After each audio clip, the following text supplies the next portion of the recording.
Hello and welcome to another episode of Historically Marked. This is a Cemeteries with Markers edition, and I am in Creve, Coeur, Missouri, in Bellerive or Bellerive. I know it's kind of hard pronouncing such a French name, but I am at Bellerive Gardens or Bellerive Cemetery, whichever way you want to pronounce it or say it. But I'll be visiting at least one marker here, but at least a few famous memorials here, including the father of rock and roll, the patriarch of a local grocery store chain, as well as two Major League Baseball all-star Cardinal players. So come with me and I'll be glad to show you around. Here we go. That right there is the office where you can get any information, but right now they're not taking any visitors at the moment. And now we're going to go to Chuck Berry's final resting place. Charles Berry, also known as Chuck Berry, has been given many titles, notably the father of rock and roll, the first inductee into the Rock and Roll Hall of Fame in Cleveland, and he knew he was an innovator. As the Rock and Roll Hall of Fame put it, he was the first guy to put all the pieces together and call it rock and roll, or something like that. But I am going to get the ugly part, the elephant in the room, out of the way. At the local level, I mean, now he is greeted worldwide. He is known worldwide as one of rock and roll's greatest heroes, as many classic bands like the Beach Boys, Beatles, and the Grateful Dead have all looked up to him, and they've covered his songs. But at the local level here in St. Louis, I mean, he is well known for many of the bad things he did in his later years of life, including incidents that happened at his restaurant in St. Louis. I'm sorry, I take that back. It was in Wentzville, Missouri. And I do feel for all the victims, but the reason I bring these things up is because, we all know nobody is perfect, but I also want to give like a full 360 perspective. But the way I see it, though, as long as he did his time and paid for his crime, all is well. And we don't really know for sure if he did or not, but here is the final resting place. Now, I can't go in, but I will tell you he is buried with his signature Gibson guitar. There is also a Bible verse inside the mausoleum close to the ceiling. It reads, from John 14:2, in my Father's house are many mansions. But like I said, one of the most important people in rock and roll. His music has been prominently featured in several movies and TV shows. I mean, you can definitely remember seeing the movies like American Graffiti, with Johnny B. Good, and also Back to the Future, even though that version wasn't really sung by him, not even by Michael J. Fox. But there's also that dance scene in Pulp Fiction with You Never Can Tell. I mean, I could go on and on. And I have seen Chuck Berry live 5 times, plus I saw him 3 other times in person at public events. Like I saw him when he got that statue dedicated to him at U City on the Del Mar Loop. I also saw him at the the Peabody Opera House. It goes by a different name now. Name escapes my head, but he was there, but he didn't perform. And then I saw him at Blueberry Hill, which he played so many shows there monthly up until 2014. And I also saw him at the pageant, and those shows quickly sold out. I mean, people people came from all over the world just to see him, just in case something happened. But many people like Keith Richards, Mick Jagger, Paul McCartney, John Lennon, you name it, they all owe a lot to this guy right here, Chuck Berry. And I was very fortunate to meet Chuck Berry one time after his concerts. He was signing autographs, and I stood in line, and I didn't have anything to sign for him, but all I wanted was to shake his hand. And when I got to my turn to come up to him, he was like, you got anything to sign? And I said, nope, I just want to shake your hand. He's like, well, right on, brother, right on. Somewhere along those lines. So yeah, it was definitely an honor to meet Mr. Berry. But like I said, he stopped performing in 2014, and it was almost 5 years ago that he passed away, and this was built.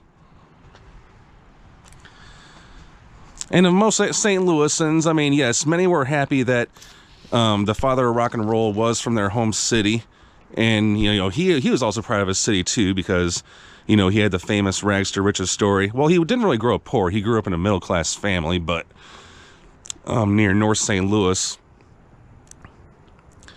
But in later years, he was also seen, when he wasn't performing, he was still performing around the world by that point, too, like in Europe, but he was also seen gambling at casinos.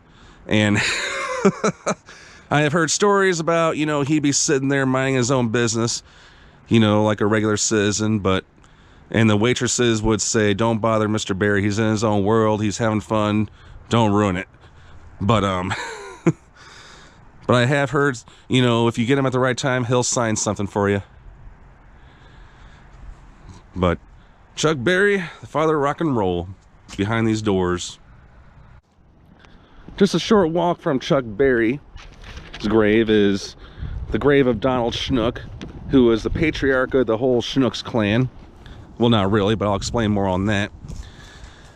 Many of us who know who the Schnucks family is, they are one of the most generous donors of a lot of things here in St. Louis. Just go to the St. Louis Zoo, you'll know what I'm talking about.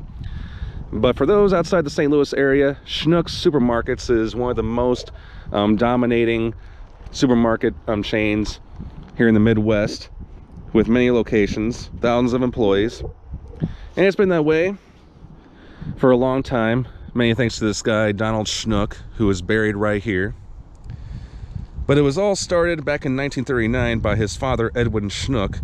He is actually buried in Bellefontaine Neighbors. We're not going to be going there today.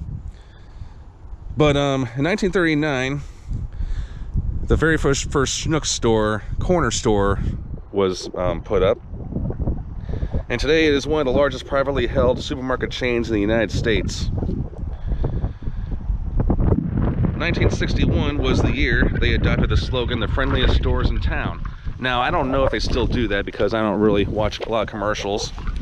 1968, they also had the signature soldier added to their logo, which does pop up here and there.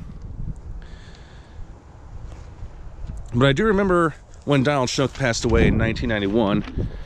I remember it was like the breaking news story of that day, June 17th, 1991.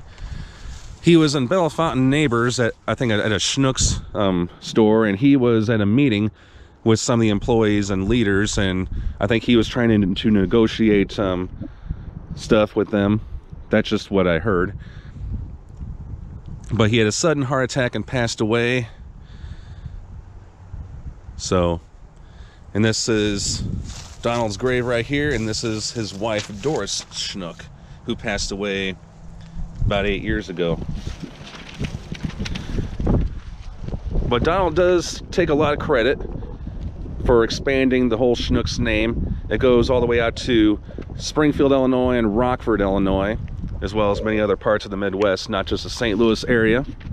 And I still shop there. I mean, I love their bakery section. Today, Donald's kids still run the business.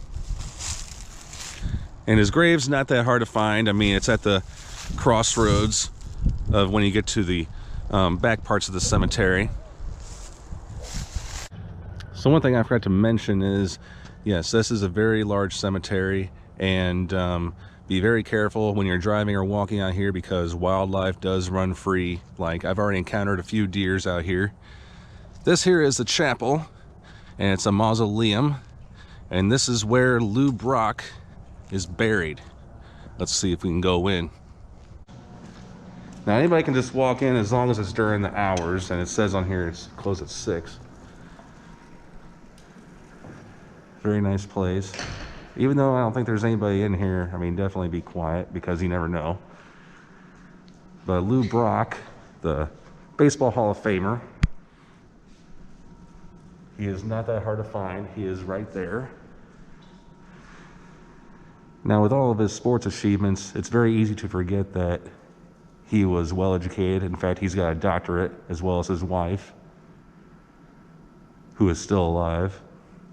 Now, him and Bob Gibson died within, like, I think 2 months from each other last year in 2020. But I was very fortunate to see Lou Brock in person. Of course, I was too young. I mean, he retired from baseball before I was born, but but I did see him at some major events, and most notably at the 2009 All-Star Game festivities, and him and Bob Gibson always rode the cars together. But Lou Brock, from what I hear, he was a very nice man, very down to earth. I mean, there's so much I can say about him. And there's countless number of achievements, you know, that he did during his Major League Baseball playing career. And I'll go ahead and explain them on the screen.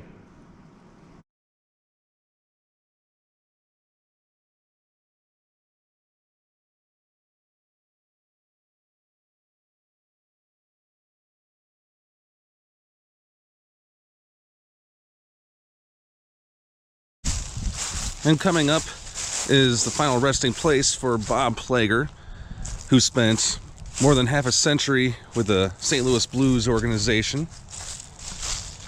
This is where he is buried. His stone is not up yet. Now, he passed away earlier this year, back in March. This is December of 2021. But he was well known for not only his love of hockey and his love of St. Louis, but also, you know, for his wild image. In fact, one of my favorite stories came from one of my friends who was a sports writer, and he was in the same room with Plager at the Enterprise Center.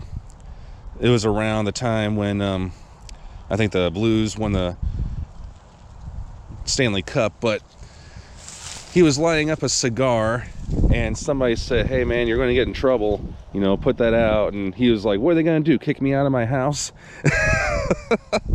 I mean, I still have a good laugh about that one. But he was from Canada, an ice hockey defenseman who played in the NHL for 14 seasons from 1964 until 1978, and it was primarily with the St. Louis Blues.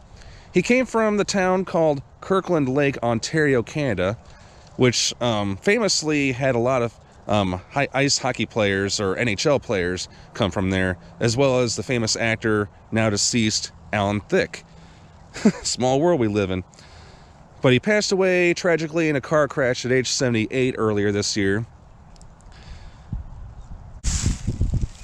His brothers, Bill and Barclay, one of them was buried just a few steps away. I'll show you that grave in a second, but they also played in the NHL. All three of them played together with the St. Louis Blues from 1968 to 1972. I mean, personally, I'm not a St. Louis Blues nor a professional hockey fan, but I do have several friends that could go on and on about his stats. So here is the final resting place for him, and I will take you to his brother's grave, which is just right by this tree.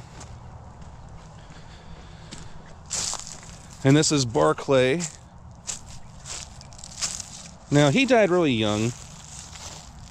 He was almost 47 years old when he passed away in 1988, but he was having health problems.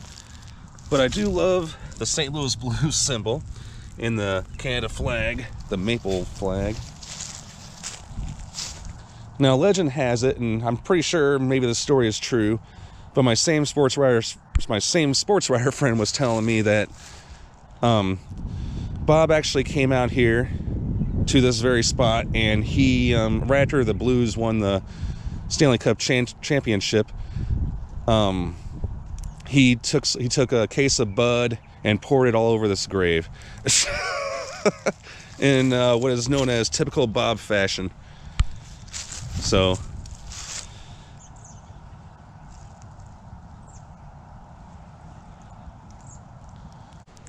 and lastly, we get to Stanley Frank Musial's grave, or Stan the Man, buried here in lot 6. I know it's very hard to see, but once we get up close, we can see. There's a granite bench. See what it says. Stan and Lil Musial, married 72 years, dedicated to God, family, their church, and to the St. Louis community.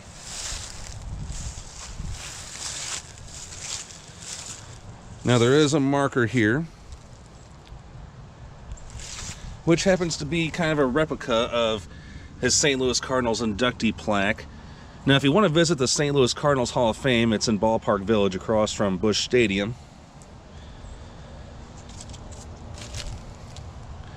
And this is his final resting place, and I know I'm standing on it, sorry. And this is his wife, Lil. May they rest in the hands of God. And many fans have left baseballs, even looks like an ornament, a Cardinal ornament behind, found at Meadow somewhere in 2006. So if you're from St. Louis, and whether or not you like baseball or not, I mean, Stan Musial is a very familiar name. He is arguably the most popular St. Louis Cardinal of all time. And for the right reasons, many reasons. There are many things named after him, including that bridge, which is the new I-70 over the Mississippi River. He was a veteran. He served his country during World War II.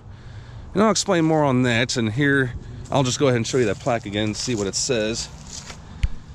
Right there is the gap that he didn't play. Beloved St. Louis Cardinal and cornerstone of the community, Stan the Man ranked at or near the top of Major League Baseball's all-time lists in almost every batting category during his 22-year career. Lifetime batting average of .331, a 24-time All-Star. He won 3 National League MVP awards and 7 batting titles. First MLB player to record 3,000 hits and 300 home runs. His record 3,630 hits were divided equally between home and away. There's a good story behind that. But member of the National Baseball Hall of Fame, he was awarded the United States Presidential Medal of Freedom and Poland's Cavalier Cross of the Order of Merit. He lived his life with dignity and charm that endeared him to countless fans across generations. Now, after he retired from baseball, of course, that didn't stop him from getting involved in baseball because he worked in the Cardinals front office for a long time. And he was seen at several Cardinals events. I have seen him in person, I think, at least twice. I remember during the 2009 All-Star game when St. Louis hosted that, and I think there was another occasion I saw him in person, and he was always seen playing the harmonica. Usually it was Take Me Out to the Ball Game.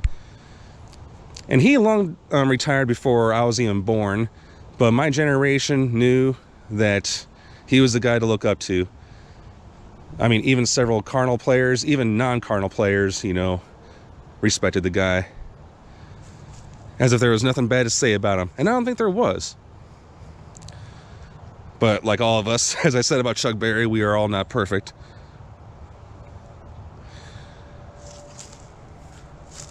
I'm going to take you a little look at this real quick. And then I'm going to wrap it up. And it looks like somebody left behind, I guess, some beads.